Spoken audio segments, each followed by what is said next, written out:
everyone. Today I am going to explain another method of solving pair of linear equation in two variables, that is elimination method.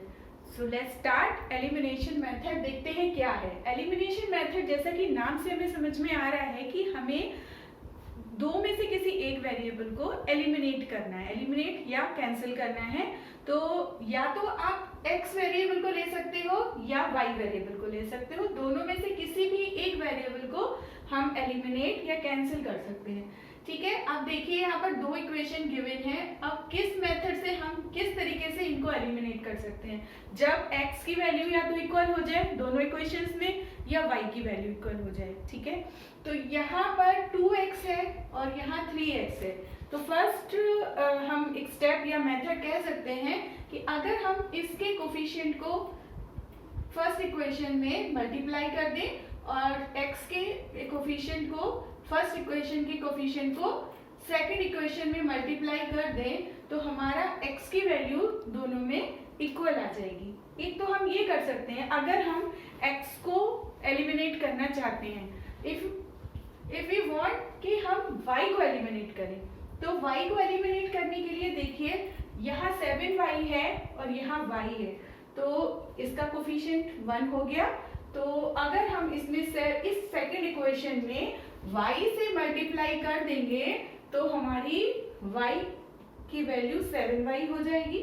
तो इस तरीके से अब ये आपको decide करना है कि आप x वेरिएबल को एलिमिनेट करना चाहते हैं या y को एलिमिनेट करना चाहते हैं. ठीक है, तो अभी हम 2 और 3 को इक्वल करके इसे एलिमिनेट करके देखेंगे. ठीक है, तो हमने यहाँ पर इसको 2 से मल्टीप्लाई कर दिया, इसे 3 से मल्टीप्लाई कर दिया, इक्वेशन 1 को 3 से और 2 को 2 से. तो करके देखिए क्या बना.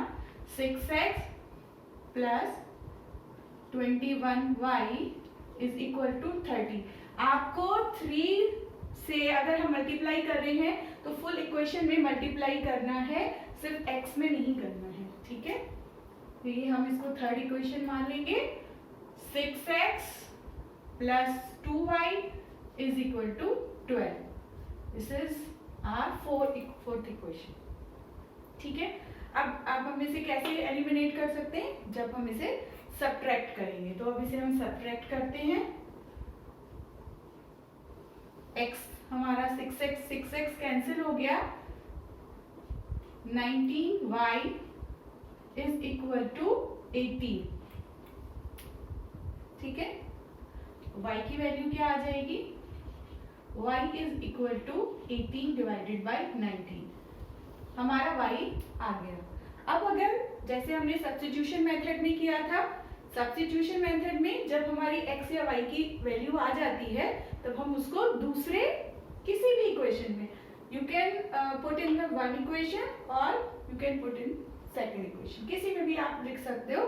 तो हम रख लेते हैं, हमें लगता है कि ये थोड़ा कैलकुलेशन में इजी पड़ेगा क्योंकि y यहाँ पर 1 है, तो हम इसे इस वैल्यू को इक्वेशन नंबर 2 में डाल देंगे. ठीक है, तो हो गया हमारा 3x plus 18 divided by 19 is equal to 6 और ये 18 बाई 19 इस तरफ चला जाएगा. तो 3x is equal to 6 minus 18 by 19 और ये आपको सॉल्व करके आ जाएगा 96 बाई 19. ठीक है, ये तो आपको फ्रैक्शन तो सॉल्व करना आपको आता ही है. फिर x की वैल्यू क्या होगी. 96 डिवाइडेड बाई 19, 3 यहाँ मल्टीप्लाई है, यहाँ डिवाइड हो जाएगा, 3 से हम इसे काट देंगे. 32 डिवाइडेड बाई 19. बहुत आसानी से हमने x और वैल्यू और y की वैल्यू निकाल ली एक किसी भी वेरिएबल को कैंसिल करके. ठीक है, तो ये हमारा सिंपल सा मेथड है. अब एक और हम इस तरीके का क्वेश्चन सॉल्व करके देखते हैं. चलिए देखते हैं इस क्वेश्चन को. Equation 1, 2x plus y is equal to minus 3 by 5. This is our first equation. And 5y is equal to minus 10x minus 3. This is second equation. ठीक है, अब इस इक्वेशन में आप देखिए यहाँ पर y लेफ्ट हैंड साइड पर है और बाकी सारे टर्म्स हमारे राइट हैंड साइड पर है. तो पहले इसको नॉर्मल इक्वेशन की तरह बनाना होगा. कोई ऐसा कंफ्यूजन नहीं है कि अब कैसे होगा, y लेफ्ट में है x राइट में, कोई बात नहीं है. हम इसको इधर ले आते हैं, तो ये माइनस है, तो ये हो गया 10x plus 5y is equal to -3। तो इसकी जगह ये हमारी सेकंड इक्वेशन हो गई। हमने इसको सॉल्व करके सेकंड इक्वेशन को सिंप्लीफाई कर लिया अपनी वन इक्वेशन की तरह। अब देखिए 2x plus y is equal to -3/5, 10x plus 5y is equal to -3। तो हम क्या करेंगे, सिंपल है, यहाँ y है, यहाँ 5y है, तो इस इक्वेशन में 1 से, क्योंकि y का कोफिशिएंट 1 है, इसमें हम मल्टीप्लाई कर देते हैं 1 से और इसमें कर देते हैं 5 से। ठीक है, तो इसको फिर हमने लिखा तो आ गया हमारा 10x plus 5y। As usual 5 को यहाँ पे भी मल्टीप्लाई करेंगे अगर हम, तो 5 से 5 कट जाएगा, बचेगा क्या, -3। ठीक है, और ये इक्वेशन क्या थी हमारी, 10x plus 5y is equal to -3। तो मैजिक हो गया, दोनों इक्वेशन एक सी आ गई। अगर दोनों इक्वेशन एक सी आती हैं, इसका मतलब है कि वो लाइन सेम है, और उनके क्या होंगे, हम यहाँ पर क्या आंसर लिखेंगे, हम इसको सॉल्व नहीं कर सकते क्योंकि हमारा x और y दोनों की वैल्यू सेम है। इट मीन्स कि lines are same and the जो सॉल्यूशन आएगा उसके इनफाइनाइट नंबर्स ऑफ सॉल्यूशंस होंगे। तो ये मैंने आपको ये बताने के लिए कि अगर आंसर आपकी दोनों इक्वेशन सेम आ जाती हैं तो ऐसा नहीं है कि सवाल में प्रॉब्लम है, आपको यहाँ पर ये लिखना होगा नीचे कि इसके इनफाइनाइटली मैनी सॉल्यूशन हो सकते हैं। ठीक है, तो एक क्वेश्चन और कर लेते हैं जल्दी से। ठीक है, तो बच्चों स्टार्ट करते हैं। नेक्स्ट क्वेश्चन क्या है हमारा, 15/x plus 2/y is equal to 70, 1/x plus 1/y is equal to 36/5।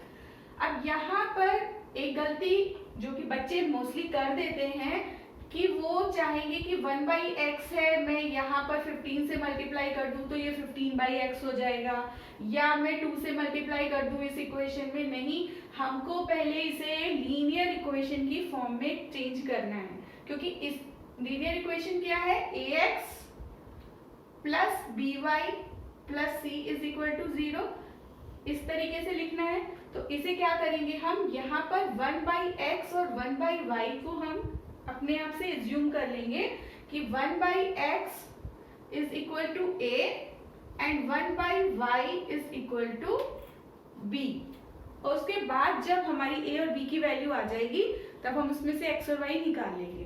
तो इस तरीके से जो भी फ्रैक्शनल इक्वेशन है उनको आपको 1/x और 1/y को a और b के मान कर सॉल्व करना है। ठीक है, तो अगर हमने 1/x को a माना तो फर्स्ट इक्वेशन हमारी क्या हो जाएगी, 15a और 2b इज इक्वल टू 17।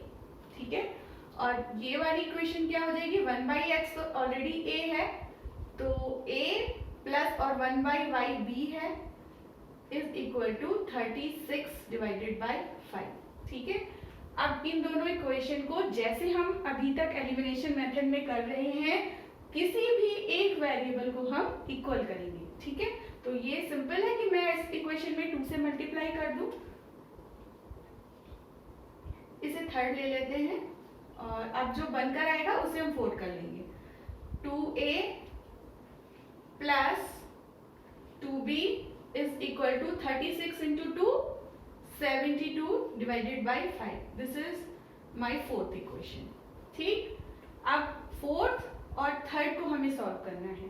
ठीक, सब्ट्रैक्शन करेंगे क्योंकि हमें 2b वेरिएबल को कैंसिल करना है, एलिमिनेट करना है। तो 15a यहीं पर डायरेक्ट लिख दें या फिर चलिए कर लेते हैं डायरेक्ट ही। ठीक है, इसे हमने सब्ट्रैक्ट किया, 2b और 2b कैंसिल हो जाएंगे, 15a माइनस 2a 13a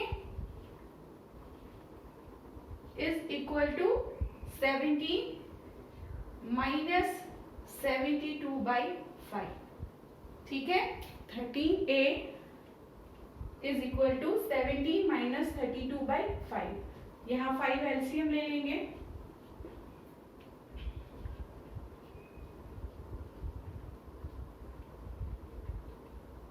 (85 - 72/5। ठीक है, तो ये हो गया हमारा 13a इज इक्वल टू 13/5। ठीक, तो 30a इज इक्वल टू 13/5, तो a की वैल्यू क्या आ जाएगी 1/5। a आ गया हमारा 1/5।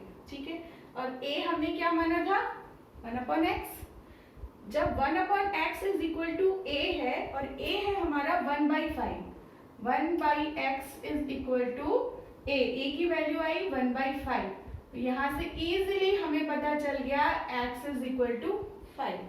ठीक है, अब इस x की वैल्यू को आप किसी भी इक्वेशन में रखकर y को आसानी से निकाल सकते हैं। ठीक है, तो हम रख लेते हैं, इसमें ही रख लेते हैं, यही सिंपल है। 1/x plus 1/y is equal to 36/5। यहाँ पे सॉल्व करते हैं।